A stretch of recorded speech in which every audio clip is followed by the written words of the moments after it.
Okay, this is our air conditioning system where we have in the hardware and the software part. The hardware part comprises of the Arduino Uno, the two LEDs, and the LM35 temperature sensor. So the white LED represents the cooling element and the red LED represents the heating element. On the software, we also have a control panel that shows controls wherever we can see the heating element is being represented by the animation there, and then the cooling element is also being represented there on the software, and our measured temperature is also being indicated, and the desired temperature is being input manually on the software control panel. So you run the VI to start the program. Once the VI is run, the system will be measuring room temperature. So as we can see currently, the room temperature is sitting at 27 degrees, around about 27 degrees. And if I hold on to the sensor, we can see the temperature is ramping up. Otherwise, we can see if it cools down. Let's make use of this power rate, which is colder than the room. So I suppose the room temperature will be going down to the temperature of the drain. Okay.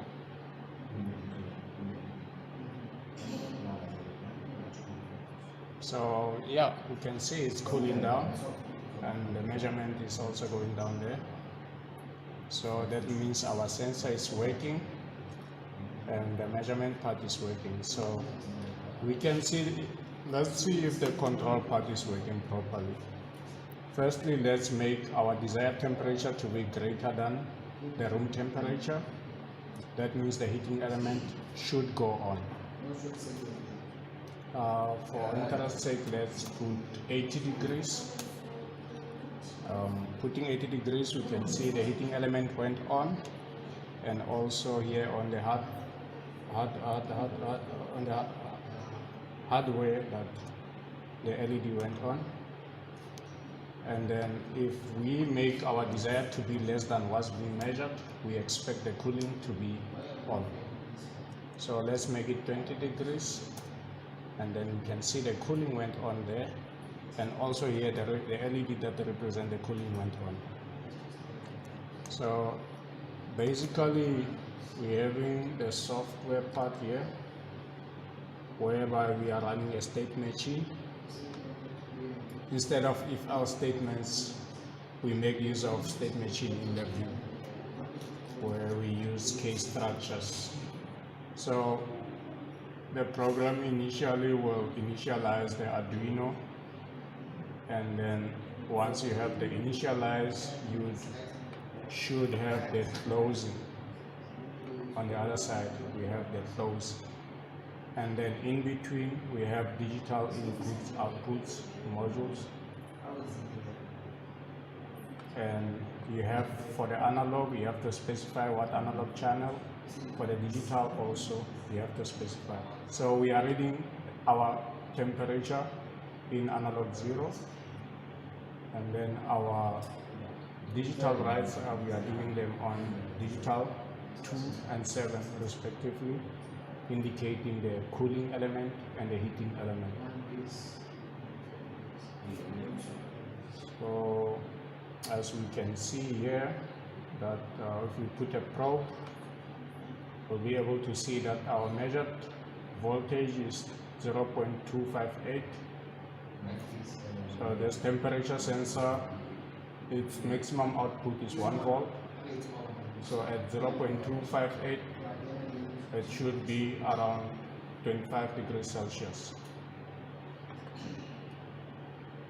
So our program starts here on the default case, and then from the default case, we are taking the desired temperature, comparing it to the measured temperature. So if the desired temperature is greater than the desired, depending on the heating element, we have this function that selects what statement, what to go through. So if it's a false here, what goes through here is whatever is on this line. Otherwise, whatever is on this line goes through. So in this case, if our desired is greater than the measured, it will select this, and this is our heat case. So we have a heat case, here it is. So in our heat case, we're also measuring again the temperature, and then we are comparing it to the desired temperature. So if the desired temperature is less than the measured, that means we have to turn on the cooling element. Then we select the cooling element case where the cooling element is switched on. So this is a multi-thread program. It starts off by a main while loop that's executing continuously. Within that loop, we have another threads, and then this thread consists of this initial thread here consists of a program that measures and controls room temperature. Then we have another thread that consists of a program that saves data into 10 shift registers for every half a second. And then we have another thread here. Firstly, let's go to that thread that saves our data into a spreadsheet file at every 20 seconds. And then if you stop it, we've added now some extra work. If you press stop, and then it will ask you, this action will stop the simulation, do you want to go ahead? This is a pop-up dialog. If you press OK, the program stops.